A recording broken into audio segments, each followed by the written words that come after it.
What's up, everybody? Welcome back to another episode of the Quisha King Show. I am your host, Quisha King. Today, I have a very important guest, a very special guest. I give you King Randall. Hey, what's going on? Hi, hello. Thank you so much for joining me. I am so ready to talk to you and so interested in your journey and everything that you're doing. I appreciate it. Thank you for having me. Yes, ma'am. Absolutely. Oh, please, gosh, don't say yes, man. That's like I can't help it. it's the Southerner, right? Yep, absolutely. Absolutely. So I grew up. I'm like half Southern, half Northern. My family left Lake City, Florida, which is a really small town in Florida, and Okay. kind of like South Georgia, basically, and moved to Connecticut. So, and I grew up there, graduated high school there, moved to New York, lived in Miami. So I'm like literally half Southern, half Northern. Understood. Well, I'm Georgia all the way through. Been there my All the whole way life. Yep, been there my whole life. So yes, definitely super southern. That's what's up. So, can you cook? Yes, I graduated culinary school. Actually, I'm a professional chef. No way. Yeah. That's crazy. Okay, I think I did see on one of like your I don't know, a Instagram post or something like Mhm. that, you talking about how you were teaching the young men at your school how to cook. Is that Yep. right? Yep. Okay, so that's how you know how to do that. Okay. Well, Yep, absolutely. I did that through high school. I was captain of the culinary team in high school. I was the first Georgia Restaurant Association Student of the Year. So yeah, I did a lot in cooking, but I don't cook a lot anymore because I'm kind of busy. So so wait, what? Are you telling us you got chefs now? well, look, I would hope I get some chefs, but I just be too busy. I be traveling, so I be eating Chick-fil-A and stuff. I feel you. Hey, that's God's chicken. That's what I say. That is That is God's that is the Lord's chicken, and That's the Zach Stevens Lord's acquired. chicken. You know. Amen.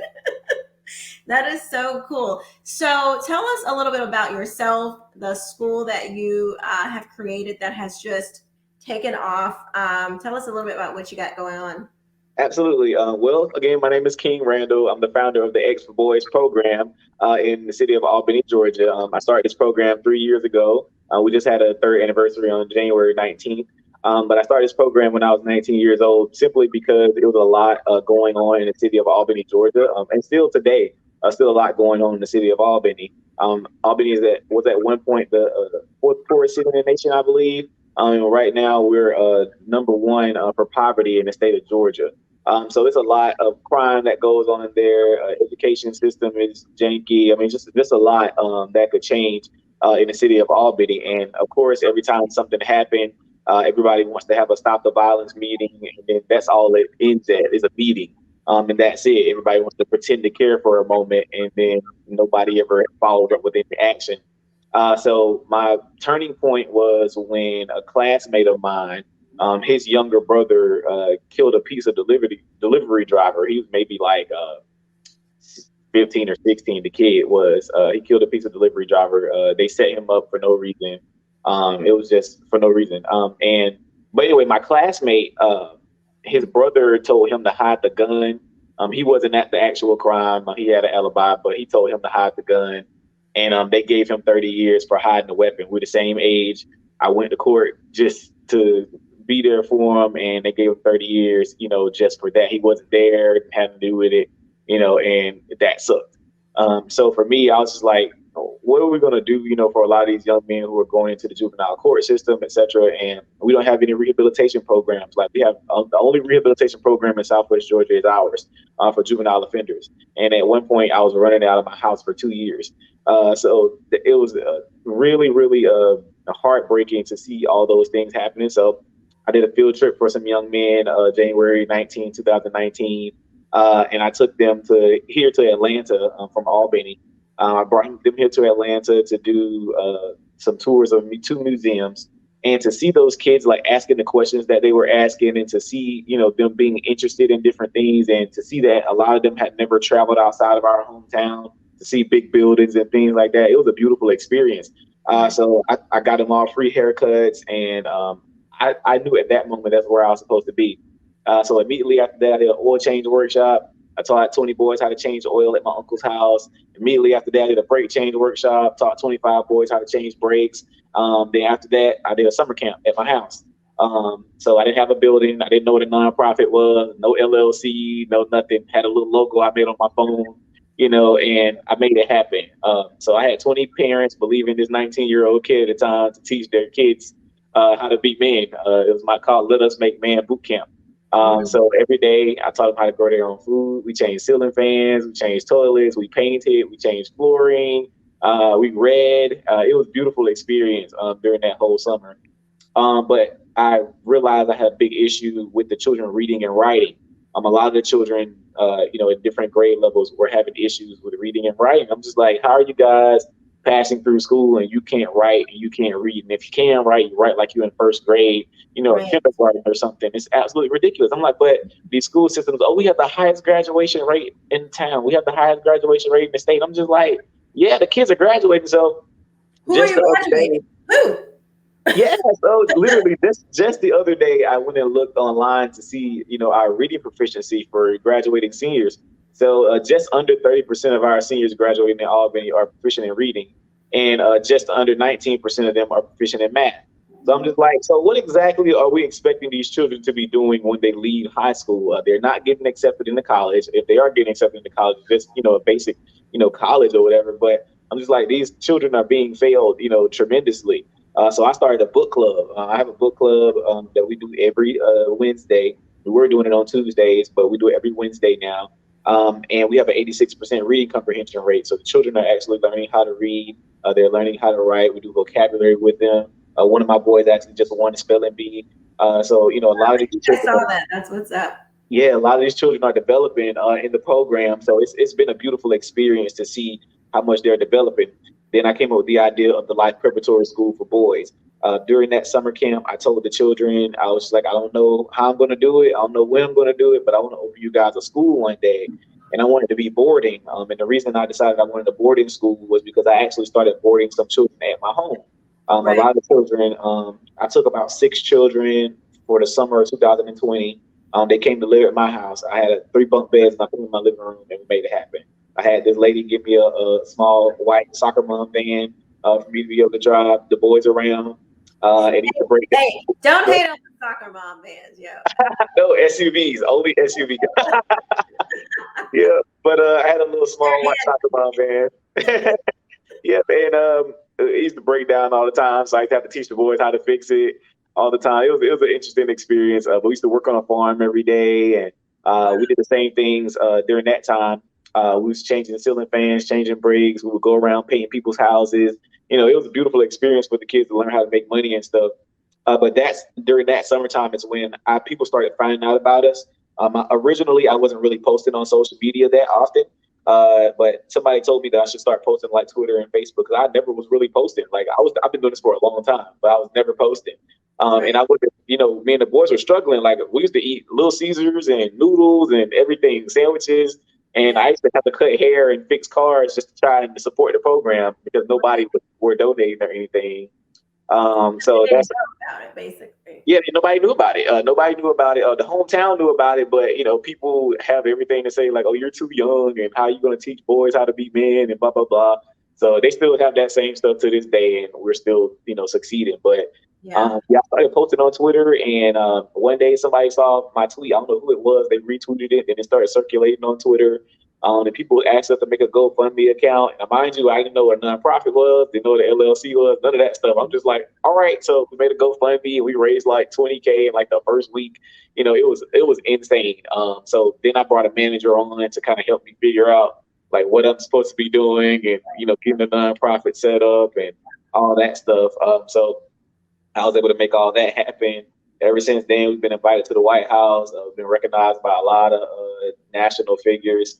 Um, as far as Rihanna, John Cena, I mean, just anybody. Like it's been a lot of people that have found out about us. It's been a beautiful experience seeing how much we've grown. So then, of course, well, I'll let you kind of ask questions about obstacles. So, but that's kind of like a basic idea of like where I come from. And right now, we just purchased our first school. It's 41,000 square feet, 25 classrooms, basketball gym. We have a chapel and everything. So that's where we are now. You have done a lot in a very short amount of time. First of all, that's why young people are the best people to get to do all this stuff. Because when you get older, I can tell you, we don't have the energy for all of that stuff. Like I can't. I have two daughters, and I can't. I can't do all that anymore. That's why Understood. kids are for young people. Understood. Y'all say work now and play later. That's right. That is right. But wow, how incredible. I am so, so grateful for I give the credit to God. I for me, it's God who puts those types of Absolutely. ideas and gifts inside of people to do things like that. It's so timely what you're doing. Like when you look at everything that's happening in education, when you look, like you say, about the graduation rates, and we can see, like, okay, we're graduating all these children, but they don't know how to read when they graduate. They don't know how to do math at 12th grade level to prepare them Right. for the next phases of life. Right. We have that same problem here in Duval County. I question our own superintendent. We have, like they're spouting off. We have a 95, 97% graduation rate, and they're like clapping and hooping and hollering. And I'm like, okay, but who are you graduating? Because I'm looking at the test scores, and these kids cannot read Yep. or do math, or the science was a little bit better, but it was well under like where these kids need to be, a vast majority Yeah. of these kids. So it's like they're just checking boxes, they're Exactly. passing kids along. I have a friend whose son, and I saw this for myself, he got 400 participation points in math. Hmm. That's how he was able to go on to the next grade, because the teacher just gave him 400 participation points. If he wouldn't have gotten that, he would have rightfully failed, which he should have, because he Right. did not know the material. Yeah. And That's 400 participation points. I mean, but this is what it's like. They don't care anymore if the kid knows what they need to know to be able to do well on the next level. They're just checking off boxes. right. And so thank God for people like you, for people who are calling attention to this and saying, wait a minute, we can't pass on. What kind of generation are we raising? Yep.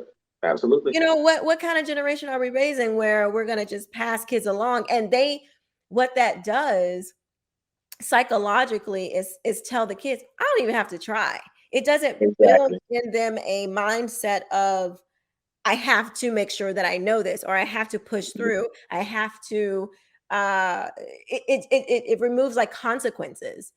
Do you know Yep. what I mean? Because Absolutely. if they don't think that there will be a consequence for their actions or inactions, Mhm. what's going to stop them from, they're not going to try, because they'll be like, oh, Exactly. okay, well, whatever, it doesn't matter, I'll just be pushed on to the next. And then Yep. when someone does push back, it'll Mhm. be like a shock. Yep. They They're won't not even know equipped. what to do, because They're not nobody equipped. has ever challenged them. Oh, and then many times they will blame it on something. Oh, it's because I'm a woman. Kamala Harris is doing that right now. Oh, y'all are criticizing me because I'm a woman, because I'm a black. It's like, no, ma'am. It's because you're incompetent. Yep. I mean, regardless of your Absolutely. political leanings, it really doesn't matter. But incompetence is incompetence, and Yep. everyone can see it. But Hmm. anyway, so I wanted to talk about, so you know how to cook, Hmm. you change, you basically are like a mechanic. You like, where'd you learn that skill? Well, I always say I was raised by a tribe of men, and I give a lot of them, well, just about all of them, the credit for who I am today. My uncles, my grandfathers, my former stepdad, my current stepdad, the guy that stayed down the street, the guy that stayed across the street. Everybody, in our neighborhood, was a tight knit community. So my former stepdad taught me how to build everything. The first thing he taught me the first day I met him was how to plant some watermelons. Literally, I remember it vividly. That's the Wow. first thing he ever taught me. And then after that, we used to build all of our own sheds in the backyard, like for tools and stuff. We built Yeah. everything from the ground. He taught me how to do plumbing. I remember one time we actually changed. We moved our washroom outside. We built the shed for our washroom. We moved it Yeah. outside and we changed the washroom into a bedroom. But we ran the pipes from the house. under the ground all the way to the shed, put electricity in there, all of that, on our own. No, we didn't have to call Wow. nobody, didn't have to do anything, but he taught us Wow. how to do all those things. Everything that we ate at home, we picked from outside. We wanted something to eat, we went and picked it. Yeah. And this was all in a neighborhood, like just a regular black neighborhood. We only had an acre of land, but we did all that. We grew our own seasonings. We had all these fruit trees and Wow. You everything. grew your own oh, like herbs. So you grew your own like herbs and stuff, like Yep. Mhm. oregano and Yeah, we grew everything. We had banana trees, tangerine trees, lemon trees, peach trees, plum trees. We had everything, fig tree. So that's how I grew up. The guy down the street from us, he was on crack, but he taught all the boys in the neighborhood how to build brick mailboxes. So he taught us how to hey, lay. Yep, he taught us let how me to lay tell you bricks. something. Yep.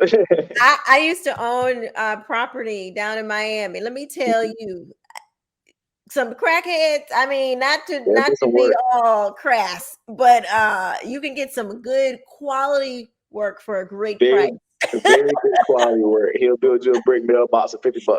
Hello. All you had to do was go get the cement and the bricks, and he taught us how to do it. So every mailbox in that neighborhood is brick. He taught us all how to do it. Yeah. We closed in our garage, with bricks. He taught us how to do all those things. The older guy that stayed behind me, he was a deacon at a church. We call him Deacon Bogan. And he taught us how to cut grass. The guy across the street from us, he was the granddad of that family across the street. Yeah. But he used to drive trucks. We had this guy down the street from us. Everybody in the neighborhood usually have a candy lady, but we had a candy man. We called him Pie Man. So we used to go down there and Yeah. buy like pies and stuff. But all these men taught me Oh, everything. My former stepdad taught me how to paint cars. He taught me how to work on cars, painting, fixing stuff in the house. I can build a house from the ground. So a lot of these wow. things, I learned just from men teaching me, and of course, fine tuning it with YouTube. Of So course. Right, right. YouTube University. Absolutely. absolutely, Listening to you talk about this, it stresses the point of fathers, hmm and how important men are. Just men, yep, even if you're not a father, just a man is irreplaceable. You cannot yep, replace a man. absolutely, You cannot, you can't subsidize that. You know what I mean? There is something that God gives men in particular that he does not give women. yep, And it's it gives, in my strong opinion, it gives the firm foundation of a successful family, of a right, successful society, of a successful community. And listening to all of these men who were so instrumental in your life, um, and looking at that and listening to what you're doing today, you cannot deny that yep, men played a strong, and I'm sure your mother is fantastic. absolutely. I'm sure she is, because Grandmother too. she raised you, because it takes both. Yep. But she couldn't. I'm a woman, I'm a single parent, which I don't, I don't want to be a single parent. hmm But there are some things, even to girls, that a father will give that a mother just cannot do. Yep, and And vice versa. right, absolutely. It doesn't take away from, me being a woman or anything like that. It's just, Right. it's that added necessity that hmm men bring to families and communities and then later societies. So, gosh, thank you to all the men who were so instrumental in your life. And then you're carrying that on. And I mean, that's how it goes, though. Yep. That's why men are so necessary, hmm and families are so necessary, because you had that, and then now Right. you're taking that and you're giving it to all of these other young men who may or may not have fathers of their own, Right. who can give that to them, and then they're going to pass that on to their children. So my god, like, the impact that you're having on the next generation is incredible. Like, do you think about that? Do you think about how, like, the legacy that you're leaving when you're doing all of this? Yeah, that's my main reasoning for doing it. I have two sons of my own, two biological sons, and Mhm. my biggest thing is wanting to, create a pathway for them where they don't have to do as much work as I had to do. I want it to be a chain of less work for my family. But of course, the children that I come into contact with now, whom may see me as a father or a big brother, I have to lay away for them too. I call it creating their promised land. So when I leave here, I may not be there to get there with you, but I want to make sure you guys get there, and that's what Mm. I want to see. My dream is to see the city of Albany, thrive. Yeah. That's what I see happen. Of course, make that a blueprint for other cities across the nation. Yeah. But yeah, I think about it a lot. There's a lot of sacrificing that I have to do, in regards to that. It's very much a lot of sacrifice. People don't understand, how much it takes away from your family, away from, just a lot. Yeah. So just trying to make sure these children stay on point, because there's a lot that happens with them, a lot of stories they come with, being Yeah. molested, being starved, going through foster care, etc. These children deal with a ton of stuff.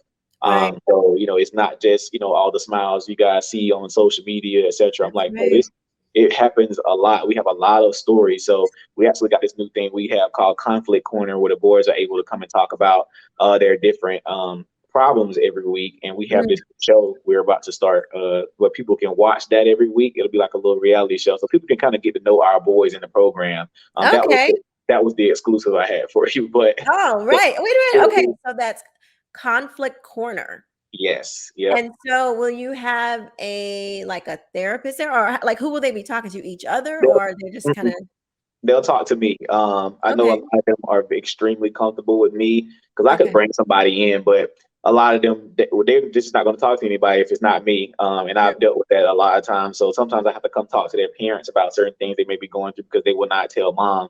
Right. So, but a lot of them, they come in with different issues during the week, maybe at school, maybe at home, whatever. But people get to watch this every week, watch some of Yeah. the wisdom I may give to them, and just get to know some of the boys. Some of the episodes are funny, some of them are not, some of them more Right. emotional. Yeah. So it'll be something cool for everybody to watch. It'll be 2 episodes every week, so it'd be Yeah. pretty cool. Yeah, but that's what we do, for those kids. But yeah, the legacy is important to me, because a lot of those boys may have children one day that they want me to mentor, etc. So it's a lot, but Yeah. I'm ready for it. I Yeah. love what I do. It's not a job for me. Right. It excites me when I talk about it. It's my passion, so it's Yeah. not like work at all.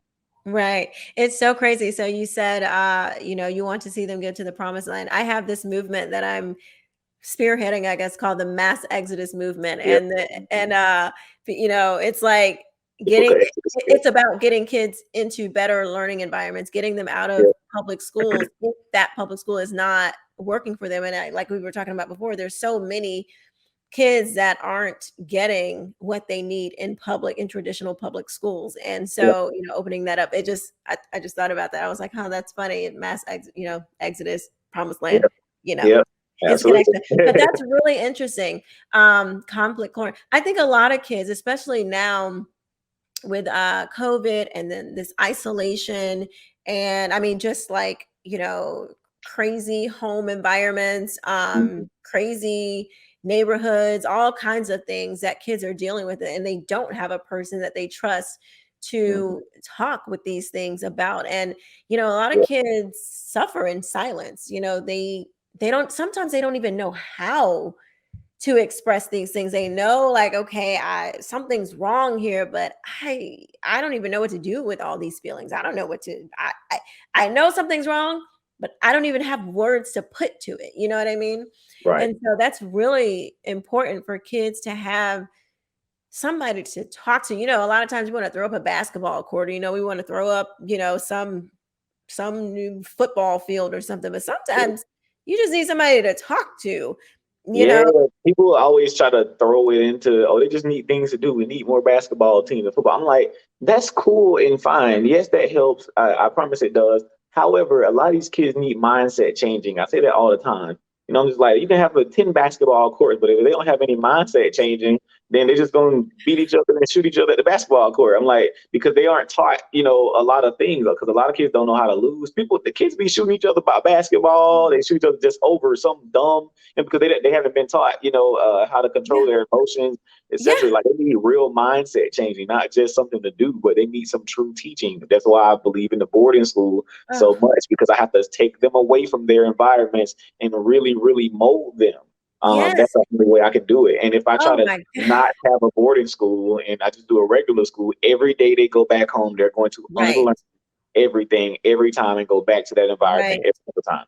That is so, oh my God. I feel like I could shout right now. Like I feel like you taking me to church. It's hard for me to sit here and contain myself. I feel like the mother on the on the front pew rocking back and forth Yep. because that is so important. That is why, I talk about critical race theory a lot.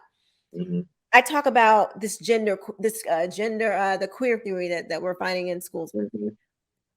At the end of the day, it is the mentality that you are putting into the kids that's the thing that disturbs me the most.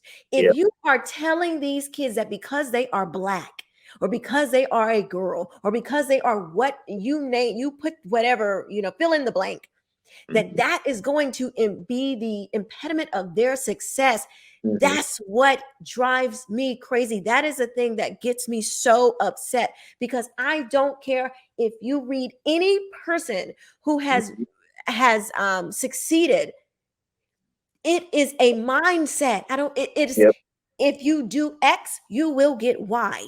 It is because it's a mindset that will propel these kids or keep them where they're at.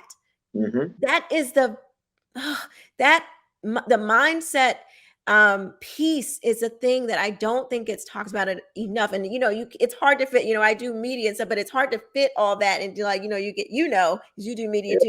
You get these 2 minutes or not even sometimes to Hmm. express these broad points. But it's like when you are telling a kid, when you boil critical race theory down at the end of the day, you just boil all this jargon mumbo jumbo down. If you're a white, you're an oppressor. If you're black, you're oppressed. That is a mindset that you are trying to instill into people, Hmm. into Yep. children. And And I'm sorry. Go ahead. I was just going to say, if you expect for that mindset to bring forth good fruit, Hmm. I like, where is your mindset to think that this kid is going to be hearing this stuff, either what, white, black, red, I don't care what color you are. If you are being put, if this label is being put on you and it is beat into your head every day, I am I hate to see what we will create as Yep. a generation if Hmm. with these kids who have this kind of thinking. Absolutely. Well, the scripture teaches us that as a man thinketh, so is he. So our Amen. communities bear witness to the thinking that's in the minds of our children, our men, and our women. So that's Yes. why I say a mindset changing has to happen. And the only way that's going to happen is if we teach the babies. I say that all the time. We have to take the babies and teach them. It's and even working on adults, but mainly the real change is going to happen with the babies. Because I have also where I have the program trying to teach the mothers as well. We have things that we have the mothers to do. We have things that they have to, try and do, such as exercising and having conversations, etc. Yeah. Business training or whatever. But I have to build mothers Wait too. a minute. I got to stop you right there. So tell me what it is like when you are telling mothers, ma'am, I'm going to need you to work out. Oh man. Well, I just had this conversation at our parent meeting the other day. But they know me to be extremely real, and they love what I do for their boys. But I was telling them, the boys about to start working out too, because a lot of them are overweight. I was just being blunt, and a lot of their moms are overweight. Yeah. So I was like, that's going to be a big part of the program. I want you guys to start going walking, and I have all y'all in the group. We'll have parent night out, have a little paint and sip party or whatever. Like y'all Yeah. can just communicate, get your talk to each other and stuff, communicate Right. with each other. I want it to be a big family. I said, but on top of that, I want to make sure health is an important thing because in Albany we're number 14 in the United States for hypertension. We got like six dialysis clinics, like we a city like Houston, and we only got 77,000 people there. So it's a lot going on, in the city of Albany. But I'm like, we could fix it ourselves, but we have to make sure we want to fix it. And if you want Right. your child to continue getting this teaching, you got to do some things too. You got to do some business training. You got So, to so what's the response? Are they on board? Are they like, excuse me, what did you just say No, to me? most of all the parents respect me because of what I do for their boys. Good. I don't really have any issue out of them, in regards to me saying something, especially if I'm saying it out of love. I don't, Absolutely. aggravate them. I don't say anything bad to them. Only time Yeah. I have to get on to them is like Sometimes I have a problem with their consistency with bringing the kids, to the different events or whatever, because Gotcha. we have other parents that are willing to carpool. You could call us and tell us if you have an issue getting him somewhere, etc. But Yeah. also, if I haven't seen him in like 3 months, and then you want to call me and say, "Oh, he's having issues with this," he's doing this and that. I'm like, "Well, Mama, where he been at? I hadn't seen him in a while. He was doing Right. fine while he was with me, and he's gone now. Well, I Right. just, I've been working, but I'm like, you didn't tell me that. Like, you have to Right. communicate with me. Yeah. Even with some of their extracurriculars, I have to discipline their parents on what they're allowing them to do as far as extracurriculars. Like, Yeah. for example, one of my kids, he's the best speed skater in town. He's probably the fastest kid, in South Georgia. It's speed skating. Wow. However, his mom, almost forces him to spend a lot of time in band because she couldn't afford to pay for the speed skating fees. And I Uh, was like, well, why didn't y'all say anything? We have a lot of people that like sponsoring the kids, etc. I'm like, yeah. band is not going to pay off for him. I'm like, he's going to pay off in speed skating. He can go to the Olympics. They Yes. want him on the team in the city or whatever. So I went and bought his speed skates. I went in and I paid for his monthly fees. But I was like, you have to tell me stuff. I'm like, Right. this is what you have to do. You have to invest in Yeah. something that's going to be worthwhile for them. I'm like, band is not going to do it for him. He's not the best band player, etc. Or even Right. my younger brother's like 6'2", right? Everybody Mhm. wanted him to play basketball because he's so tall. Right. I'm 5'7". He and I have different moms. His mom is like 6 feet tall, so that's why he's so Okay. tall. But Yeah. yeah, everybody, oh, he need to play basketball. So he played basketball. He was all right. But like I told him, I was like, is this what you want to do? Because you're not good enough or great enough to try to make it to that next level. He was like, "That's not Right. even what I want to do." He got in band, fell in love with the trombone, and he's the best trombone player at school. Wow. He's going to go to college on scholarship for playing the trombone. But Blessed so Jesus. you I gotta love it. push them where they need to go. And I took him out of basketball. I'm like, he's not playing basketball. He don't want to play basketball. I don't care if he's Right. tall. Just because you're tall and big black kid don't mean you got to play sports. Right. I'm And like, that's the model, ain't it? yeah, that's the model. So I'm just like, stop asking him if he played football, if he played basketball. No, he plays the trombone. He's really good at it. Right. That's Yeah. what he wants to And do. maybe he'll play for an orchestra one day. He'll, Yeah, and get God paid. only knows. Yep, Sky's the limit. Maybe he'll live, exactly, there are exactly. other things to do. We do have to start Mhm. fostering the gifts that are in our children, and Yep. recognizing what they are and how to Mhm. call those out. And I think that's another thing that is missing in the public school education, just because of how it's set up. It's so top heavy instead of bottom up. It's not focused on the kids. They all So, in cahoots. They're all in oh cahoots. The God, prison it's a system, mess. the It is a school mess. system, the court system, the jails, all of them are in cahoots. And I found that out when I was battling the school system in Oh yes. Albany. Yes, please tell us about. We were going to talk about some of the Yeah. difficulties you've had So with yeah, the our prison biggest obstacle, our school was actually supposed to be open already, but we opened this fall. So it was Mhm. supposed to be open last fall. Yeah. And we were trying to purchase a school building from the local school system that was up for demolition. So they weren't Mhm. going to do anything with the building. It was up for demolition, but it was in great condition. Like it just needed a little cosmetic work, but it was going to tear it So down why were anyway. they gonna tear it down anyway? They Like, weren't doing anything with it. So, but yeah, it was up for demolition, and I reached out to the school superintendent and asked if they had any buildings for sale. I was like, well, we want to buy a school. Do y'all have any schools, available yeah. like that or whatever? So he sent me three different schools that were on the chopping block to demolished. And Mhm. these schools, pretty nice size schools. This was an elementary school that's 25,000 square feet. It didn't have a basketball gym, but I was like, we could work with that. It got a lot of Yeah. land and stuff. We could build a gym eventually. If But you yeah, can build a so house, you can build a gym. exactly. So yeah, we got it. We got into negotiations with them. He was like, "Well, this is not a fast process. It's gonna take a little while. We got to go through this channel and that channel and approve it through the board and blah blah blah blah blah." So one Yeah. of the members of the board said, "Well, we should be able to give you the builder for $1, like that, because for something like that." So I was Yeah. like, okay, "Yeah, that should work." Because whenever they're donating like or giving stuff away, they'll do it for $1. Yeah. Um, so anyway, got into negotiations with them, and the school superintendent said that the only way that they could donate the building was if they could prove it was a public benefit. So I was like, well, that's nothing. I'm like, we're a pretty known program in the city of Albany, so of course it's Yeah. for public benefit. We Right. submitted all of our plans for the building, etc. What we're going to do to ask for a full plan and what we're trying to do with the location, etc. Yeah. So finally, maybe after constant emailing and constantly trying to get him back on the phone, he's so busy, he can't answer it. Right. He's so busy, he can't answer his personal cell. He Right. forgot I had his personal cell for 2 years because we were actually, really good friends, Mhm. previously because I used to interview him for a few things and stuff like that before I got into this. Yeah. Um, So he would always answer every text call, but as soon as it's time for this, I could never get a text back, could never get a phone call answered. I would talk to him every now and then. So I would have to almost pull up at the school board to get him to answer a question. Yeah, but anyway, so we were going through that process. So we finally get a contract back from him. They asked us to get the building inspected. So I spent $5,000 of my personal money getting the building inspected. It took about 2 or 3 days. Then we had a company out in Hawaii who liquidates hotels. They wanted to furnish the whole school for us. They wanted to give us all furniture, all beds, all that stuff for the boarding school like that. So I let him know about that. I sent him all the pictures that they sent me. All we had to do was pay $5,000 for shipping, which was great because they was going to put it in 2 big containers or whatever. And that's all that new furniture, refrigerators, washers and dryers, everything. Wow. Yeah, they was giving us the whole nine. So we ended up losing all of that because the negotiations kept being dragged along. Oh my God. Yeah, so we finally got the contract back, and the contract had 6 special stipulations in it.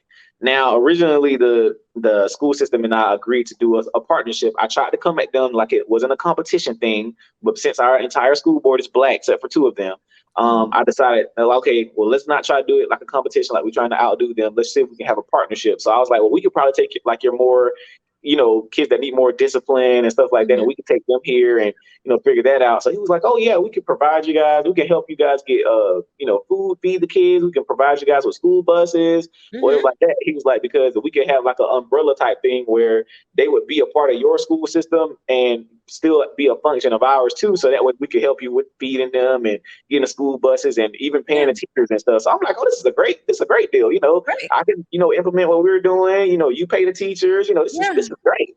Like, this is an awesome thing. I'm just like, okay, this is gonna be a great partnership. People like, yeah, we're gonna do a big press release and all that. I'm like, okay, cool. School system better than I thought. Right. Not too bad. So I get to this contract that got 6 special stipulations in it, and I should have pulled it up, but I'll give you the main one that was the dumbest one on the contract. It said the deed of conveyance. Like, for one, they wanted $500,000 for the school. The what? I'm sorry, the what? The deed of conveyance, like them giving us the property with the deed. Okay. The deed should contain a use restriction that we could not operate a private or a charter school out of that location unless they taught the curriculum. And I was like, that kind of defeats the purpose of what we're trying to do. Because what you're saying that is, if I don't want to do anything with y'all and I can't open no private or a charter, they might as well have stayed in the public school that they was already in. Exactly. I was like, what's the that difference? don't make no sense. And he was like, well, the kids will still be able to, get your teaching. We just gonna teach the core and blah, blah, blah. I'm like, I don't want y'all to teach that. I'm like, I don't need y'all to teach. I didn't ask you for that. You came to me with that partnership.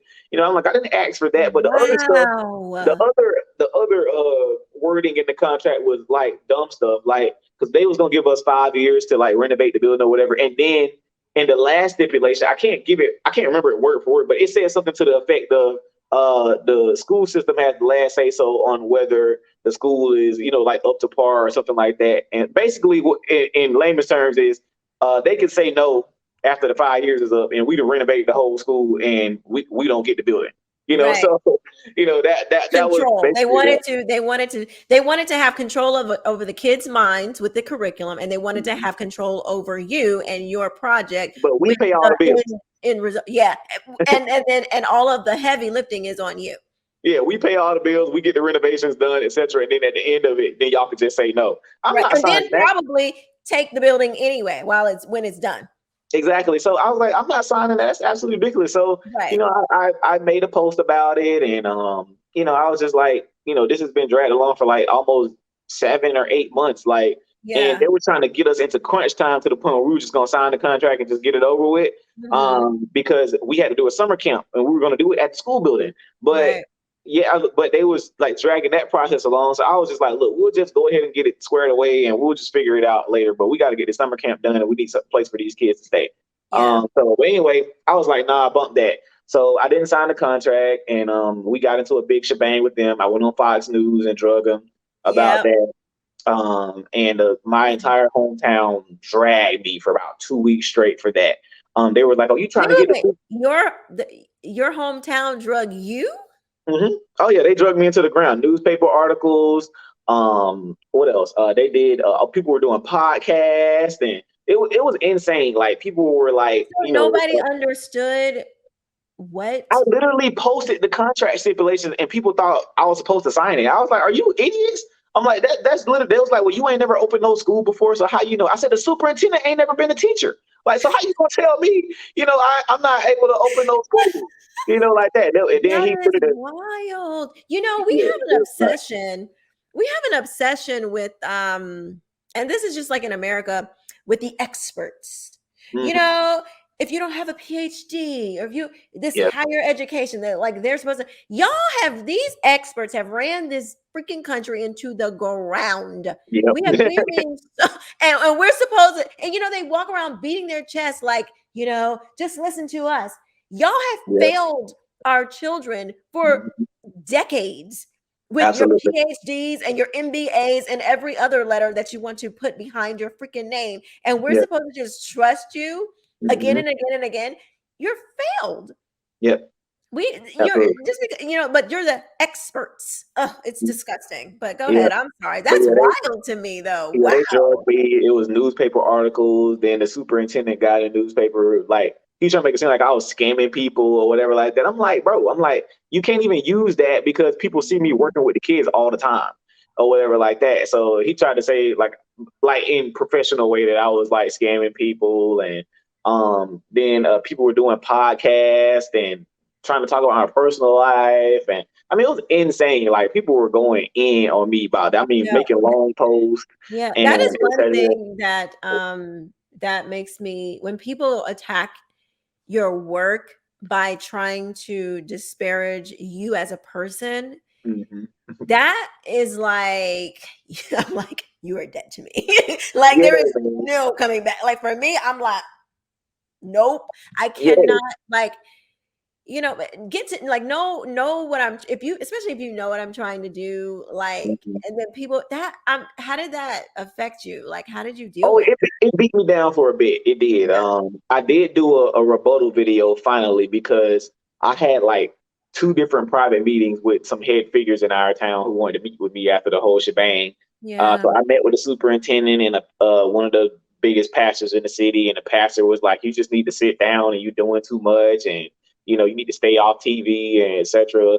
Like that. And then I had another meeting with some local nonprofit presidents, and they were just like, if you stay in good with us, we'll make sure nobody bothers you, type stuff. Like it was these mafia meetings, basically, or whatever, try to get me to Right, get right. go along to get along. But of course, I let them have it, and I ain't really say much in those meetings. I just let them do all the talking, and I record it. They don't know that though. But I anyway, love it. yeah. I So, love it. but anyway, I ended up Wow. getting the last laugh. I ended up getting a building two times the size in the heart of the city. But yeah, it affected me a Wonderful. lot because I'm not a perfect person. I mean, I have things that Sure. everybody's done stuff in their personal life. Trump Absolutely. got a great personal life, right? But Hello. but I feel like if you ain't raped nobody and you ain't touching kids and all that stuff, man, if you still doing something great, I don't expect nobody to be perfect Right. at all. So, but Exactly. as long as you're affecting change in your community and in a positive way, that's what I believe in. But yeah, I mean, Yeah. they were just going in about anything, making up stuff, telling people I need Wow. to give our donations back and blah blah. I'm like, it was insane. I'm talking about people who got my Wow. number, who could have called me and asked me what was going on, etc. Wow. So what I had to do on my rebuttal video was basically show everything that happened. So I had every email receipt, I had everything that had been done, and I Good. showed everybody what happened. I was like, because I wasn't gonna respond, but I was like, no, I am gonna respond. So Yeah. I did a YouTube video. I showed them every email. The superintendent gets in the newspaper, so the building wasn't up for demolition. So I showed the email where he said it was. Then he was like, he never presented a curriculum. I showed him every email. I'm like, they never asked for a curriculum. They only asked us for the plans on what we were going to do, but they never asked me to present no curriculum to them. Like it was just Right. a lot of stuff that I broke down for them and Yeah. explained, what actually happened, and all the timetables and them taking Yeah. forever to respond and all that. I'm like, I was on my P's and Q's, they weren't, so. Right. But yeah, so That is- anyway, I just ended negotiations with them, and I moved forward, and we ended up getting 4 buildings in 40 yeah. acres of land. So that's how we made it happen. So all you need now is your mule and you're good. Yep, I just need my mule. Yep, they've been telling us to ask the government for 40 acres for a long time. I decided to go Okay. take it myself. Okay, I know that's right. I know Yeah. that's right. I don't believe in waiting on people to do something for you. You just got to go Oh, out there and get it yourself. I'm here for it. I hope, everyone who watches this and who this reaches, um, digs in and really and supports you, donate to this organization. Because it's really, really something incredible. I know we're like, we got like 15 more minutes, and I have two questions that I really wanted to ask you. So sure. your school is called the X for Boys, right? Is The that right? program is called the X for Boys. The program is called. The school will be called the Life Preparatory School for Boys. Okay. What is the X? What does the X mean? I'm like, what is the X? Yeah, everybody has that. So if you're doing a math problem, it's like a math equation. You're solving for X. X is unknown. Our motto is "Let Mm, us make man." So we're teaching boys how to be men. That is the unknown factor to boys. Is how to wow. be a man. So it's the X for boys. Wow. And so you just, how did you come up with it? Were you just like laying, sometimes a lot of great ideas come, you're just like in the shower, you're laying in bed, and you're just like, God is doing his thing, like, how did you think about this? Like You know, reading the I, Bible? I don't know what. originally I saw a X one day, like the one I have here. I saw an X one day with a fist on it, like this one. Yeah. And I was like, that is fire, and I was Yeah. like, I'm gonna figure out something to do with Okay. that X. So Right. yeah, so I've always had the little X with the fist logo. Yeah. It didn't look this professional. Like I used to have like this little ugly one that I had found online, but I It's okay, honey. It's all yeah, yeah, good. but I finally got a professional guy to kind of make it look really Yeah, it looks professional for us. good. Yeah, so but yeah, that's how I came up with it. I just was like, we're gonna figure something out, about it because Right. I have to use that X. It was pretty awesome. So Okay, that's dope. That's what's up. You're so inspiring. Like I thank listen you. to you, and I mean, I see your stuff online, and I've donated to you. I mean, I hope to, one day, very, very soon, donate a lot more. But I have donated, and I'm really inspired by what you do. But just talking to you, it is like you have such a bright future, like, ahead of yourself, and the amount of children, that amount of men that are going to come out of, the lives that you touch. I'm so here, I'm so ready to see, all the things that you Me guys, too. important, because they are going to be just some of the best of our society. I mean, Yeah, you are they're gonna be really awesome. creating some of the best. This is like American made right here. I mean, that's what's up. Yeah, That's I how you appreciate do it. it. You know what? You're like getting back to what, honestly, some of the core things that we used to believe, in this Mhm. country about, foundations and being innovative and making things and, Right.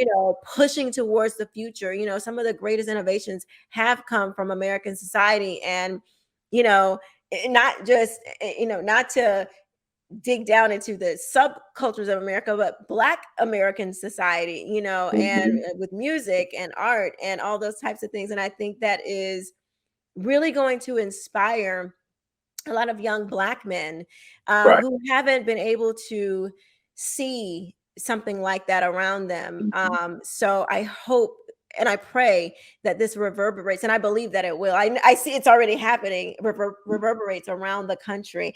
My other question, and I guess we'll make this the last one, is, tell us about the boarding school and the charter school. I think that's something really important that people need to understand. You touched on it like in your opening, but if you could help us understand more of, you know, having the kids in a boarding school and then the charter school, the differences, and tell us again why exactly you're doing it that way. So the boarding school is basically a live-in school. Mhm. So you can have a chartered boarding school. So that's what we'll Okay. have. Our students will be boarding at a separate location, meaning they'll be Okay. staying somewhere, and we'll bus them to school every day.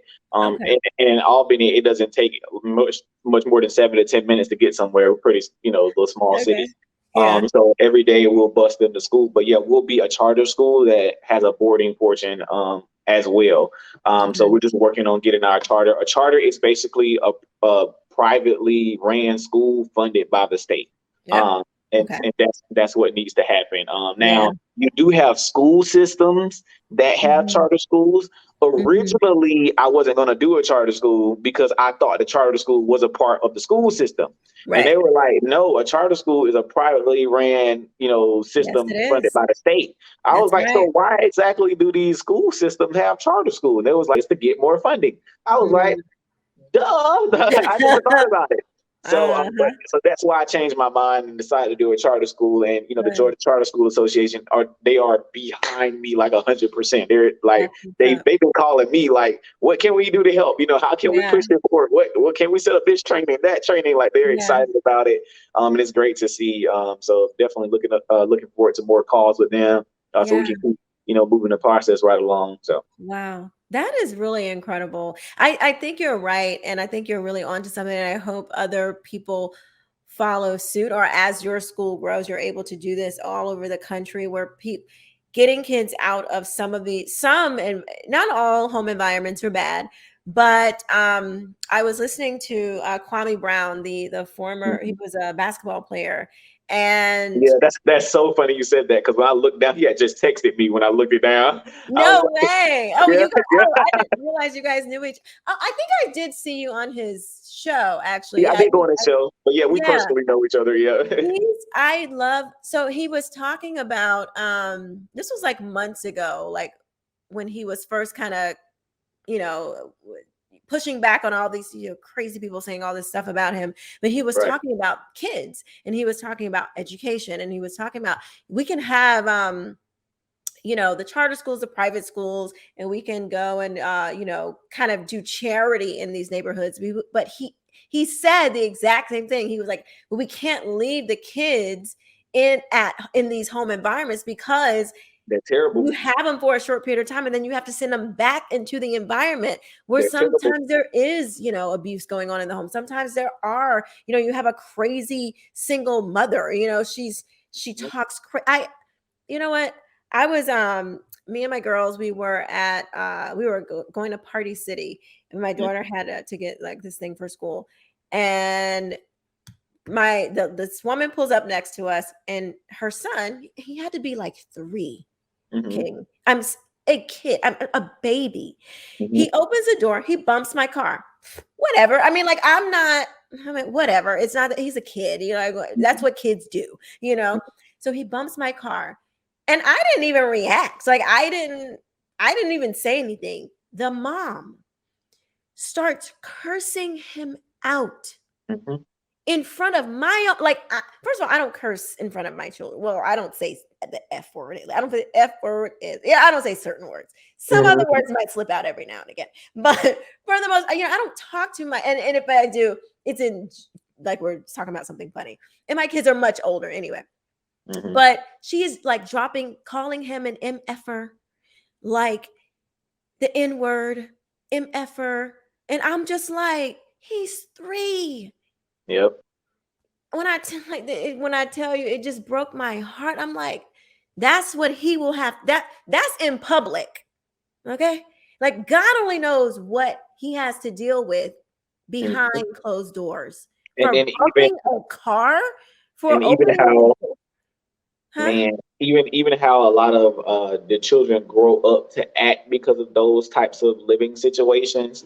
A lot of those boys grow up really timid, won't speak up for themselves. Mm, That's a big issue too. That I deal with a lot of boys who have single moms is never one to open their mouth, talking like this, or never saying like oh, just never standing yeah. up for themselves. And another issue I deal with all the time. It's a really sensitive area, but a lot of parents and a lot of boys that come to me, like parents will say, "Hey, Mr. King, I know my son's not a homosexual, but he's really, really feminine." Or I have one of my boys, pull me to the side, like, "Mr. King, the kids at school keep calling me gay. I'm not gay, but Mm, I don't understand why they calling me gay." But I have to be real and be like, "Look, mama, you raised him around your grandma, your auntie, you, etc. All he knows how to act like is a girl." I said, "Now he right. knows he's a boy, but all he knows how to do is act like a girl." So, I mean, he takes his Mm, pictures. So I asked him, like, "So, well, look at how you take your pictures. Look at how you walk. You're unknowingly doing those things, like crossing your legs mm, a certain way, or holding your hand out. they're not paying any attention because they Right. developed those habits from being around that mama. Like up Right. until my mom didn't get married, so I was like in third grade. But before that Mhm. time, I used to like she used to get on to me, but I used to go put my mom's shoes on and stuff like Mhm. that. Like Mhm. that's all I saw. It wasn't that I was Yeah. gay or nothing. It's just that's what I did. You Right. know, a lot of those issues come from those dads not being there. They need Right. masculine energy in their lives, and for those parents, be fussing and cussing their kids out, and then a lot of kids either end up really feminine or really cancerous to society as like Yeah. criminals and stuff like that. They Yeah. don't know how to control their anger. See, Right. a woman is not as strong as a man is That's physically. right. So when you come beat me up or something like that, I won't die. I might get scratched up or whatever, but I won't Right. die. But if I get your type of angry, I can kill you. Right. So when you're talking about making a boy a woman's angry when he hasn't Mhm. learned how to control his emotions, these boys will shoot you and beat Mm. you for stepping on their shoe or bumping into them in the hallway or Right. looking at them the wrong way. They'll turn a woman's angry and murder you, and that's it. You know, it's Wow. insane. So That that's what is I deal with. so good. That is so you are so right. And it's so many women have this this idea that we need to be aggressive and masculine. Like we have this Mhm. like I used to say like back in the day, no husband wants a man with a dress on coming through the door. And Yeah, like I'm serious. Like no men want a feminine woman. Like men want the opposite. But when you give him that energy, yeah, he's going to respond because men when that energy comes in when he comes into contact it's that's that man thing and he's like oh you this is like a man but yeah. you're a It woman so it it's makes us want. confusing to a boy Yeah, that it is makes us want to provide. It makes you want to provide as a man. It makes me want to do things for you. yeah It makes me want to, be that whole man for you. I hmm posted on Twitter yesterday because I was watching Undercover Boss, and on this uh-huh. guy, the boss gave one of his good employees $50,000. hmm But the first thing he said was, "Man," he was like, "My girl deserves, just about all this because." She supported me, she's been wow there for me. We've been struggling, but she's been there. I proposed with a really small ring, so I'm gonna get her a yeah bigger ring. And I posted. I said, "That's all we want to do for y'all. We just want to buy y'all everything you want. We want to give you everything you want. Just hello peace is the only ask. That's it. right But sometimes you're asking for a little too much. But that's it. That's all we sometimes want to do. We just want to take care of our women and children. That's it. right For the most part, most of us who were raised, by men, we just want to take care of our women and children. I don't have to yeah drive that fancy. I don't have to yeah drive that fancy. All I need is two trucks. My granddad said you need two trucks. You get you a pickup truck to drive in, and then your leisure truck, to move around. You got one for work and one for leisure. He said, but your wife drive right whatever she want to drive. She drive the Benz, the Mercedes, the G-Wagon, whatever. right You let her drive whatever, and you just get you two trucks. So I got my right two trucks, there you and that's go it. Yep. So, But but yeah, you're right. As I've gotten older, and I am unfortunately divorced, but have a very special someone in my life now. But yeah, yeah, but as I've gotten older, I had to really like deprogram myself from how I was raised. No shade to my mom, and no shade to my father passed away in 2019, but Mhm. getting close with him a whole decade before he passed away, it really opened my eyes up to so many things. And then just being married and being divorced and looking back and trying to understand like exactly what happened and how I don't want that to happen again and what I can do better as a woman Right. and wanting to be a wife again. The mistakes, that I made and uh, the things that you want as a woman many times, and particularly in Black American homes, being raised by a single mother. My father was a part of our lives for up until I was like 13, and then Mhm. he was not, and then he came back into our lives.